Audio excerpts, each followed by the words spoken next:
Hello friends, welcome है आप सभी का हमारे चैनल पे। तो फ्रेंड्स, आज की ये जो वीडियो है आप लोग ज़रा ध्यान से सुनना और फिर उसके बाद बताना कि आपको ये कैसा लगा। तो फ्रेंड्स, श्री अयोध्या जी में कनक भवन एवं हनुमानगढ़ी के बीच में एक आश्रम है जिसे बड़ी जगह अथवा दशरथ महल के नाम से जाना जाता है।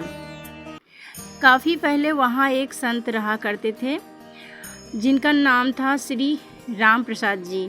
उस समय अयोध्या जी में इतनी भीड़ भाड़ नहीं होती थी, ज़्यादा लोग नहीं आते थे। श्री राम प्रसाद जी ही उस समय बड़ी जगह के कर्ता धर्ता थे। वहाँ बड़ी जगह में मंदिर है जिसमें पत्नियों सहित चारों भाई श्री राम, श्री लक्ष्मण, श्री भरत एवं श्री शत्रुघ्न जी एवं हनुमान जी की सेवा होती है। चूँकि सबके सब फक्कड़ संत थे तो नित्य मंदिर में जो भी थोड़ा बहुत चढ़ावा जाता था उसी से मंदिर एवं आश्रम का खर्च चला करता था। प्रतिदिन मंदिर में आने वाला सारा चढ़ावा एक बनिए को, जिसका नाम था पलटू बनिया, वो भिजवाया जाता था उसी के यहाँ से। उसी धन से थोड़ा बहुत जो भी राशन आता था उसी का भोग प्रसाद बनकर भगवान को भोग लगता था और जो भी संत आश्रम में रहते थे वे खाते थे। एक बार प्रभु जी की ऐसी लीला हुई कि मंदिर में कुछ चढ़ावा आया ही नहीं। अब इन साधुओं के पास कुछ जोड़ा गांठा तो था नहीं, तो क्या किया जाए। कोई उपाय न देखकर श्री राम प्रसाद जी ने दो साधुओं को पलटू बनिया के पास भेज के कहलवाया कि भैया आज तो कुछ चढ़ावा आया नहीं है, अतः थोड़ा सा राशन उधार दे दो, कम से कम भगवान को भोग तो लग ही जाए। पलटू बनिया ने जब यह सुना तो उसने यह कहकर मना कर दिया कि मेरा और महंत जी का लेना देना तो नगद का है, मैं उधार में कुछ नहीं दे पाऊंगा। श्री राम प्रसाद जी को जब यह बात पता चली तो जैसी भगवान की इच्छा कहकर उन्होंने भगवान को उस दिन जल का ही भोग लगा दिया। सारे साधु भी जल पी के रह गए। प्रभु की ऐसी परीक्षा थी कि रात्रि में भी जल का ही भोग लगा और सारे साधु भी जल पीकर भूखे ही सो गए। वहाँ मंदिर में नियम था कि शयन कराते समय भगवान को एक बड़ा सुंदर पीताम्बर उड़ाया जाता था तथा शयन आरती के बाद श्री राम प्रसाद जी नित्य करीब 1 घंटा बैठकर भगवान को भजन सुनाते थे।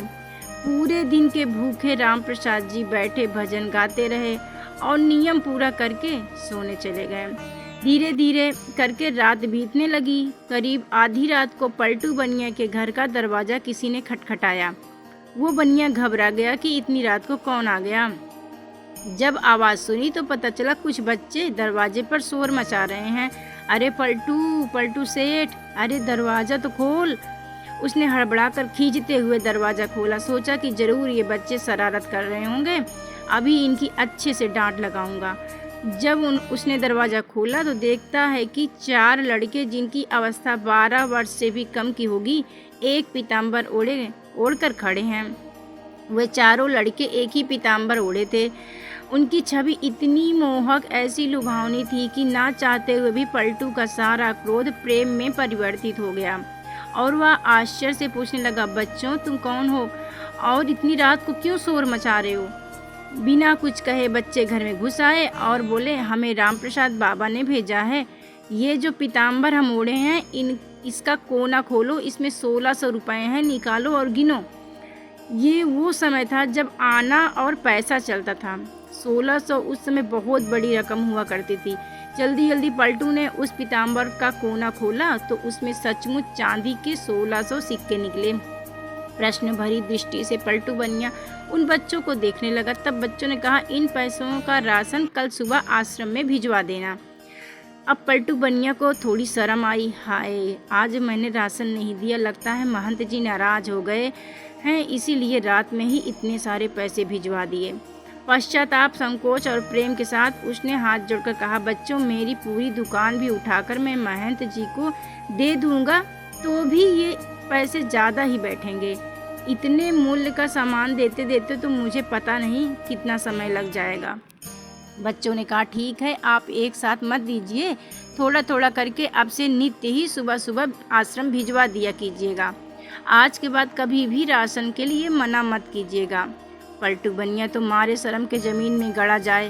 वो फिर हाथ जोड़कर बोला, जैसी महंत जी की इच्छा। इतना कह सुन के वो बच्चे चले गए, लेकिन जाते जाते पलटू बनिया का मन भी ले गए। इधर सवेरे सवेरे मंगला आरती के लिए जब पुजारी जी ने मंदिर के पट खोले तो देखा भगवान का पीताम्बर गायब है। उन्होंने ये बात राम प्रसाद जी को बताई और सबको लगा कि कोई रात में पीताम्बर चुरा के ले गया। जब थोड़ा दिन चढ़ा तो गाड़ी में ढेर सारा सामान लदवा के कृतज्ञता के साथ हाथ जोड़े हुए पलटू बनिया आया और सीधा राम प्रसाद जी के चरणों में गिरकर क्षमा मांगने लगा। राम प्रसाद जी को तो कुछ पता ही नहीं था। वह पूछे, क्या हुआ? अरे किस बात की माफ़ी मांग रहा है? पर पलटू बनिया उठे ही ना और कहे, महाराज, रात में पैसे भिजवाने की क्या आवश्यकता थी? मैं कान पकड़ता हूँ। आज के बाद कभी भी राशन के लिए मना नहीं करूँगा। और ये रहा आपका पीताम्बर। वो बच्चे मेरे यहाँ ही छोड़ गए थे, बड़े प्यारे बच्चे थे। इतनी रात को बेचारे पैसे लेकर आ भी गए। आप बुरा ना माने तो मैं एक बार उन बालकों को फिर से देखना चाहता हूँ। जब राम प्रसाद जी ने वो पीताम्बर देखा तो पता चला ये तो हमारे मंदिर का ही है जो गायब हो गया था। अब वो पूछे कि ये तुम्हारे पास कैसे आया? तब उस बनिया ने रात वाली पूरी घटना उन्हें सुनाई।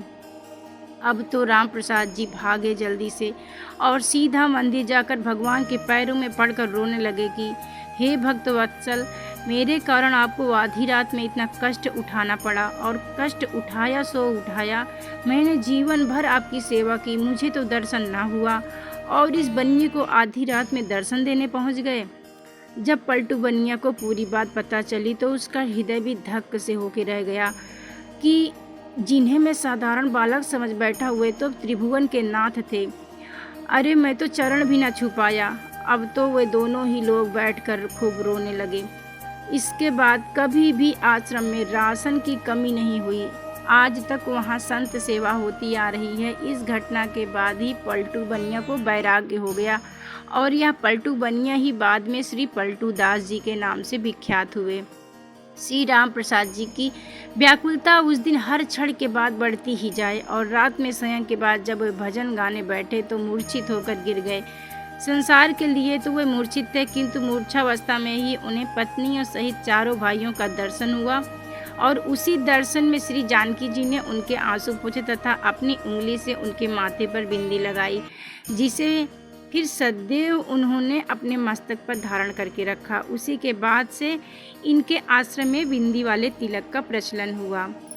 तो फ्रेंड्स, कैसी लगी ये आपको कहानी? आप लोग अपनी राय कमेंट बॉक्स में लिख के देना और जय श्री राम ज़रूर लिखना। धन्यवाद। जय श्री राम।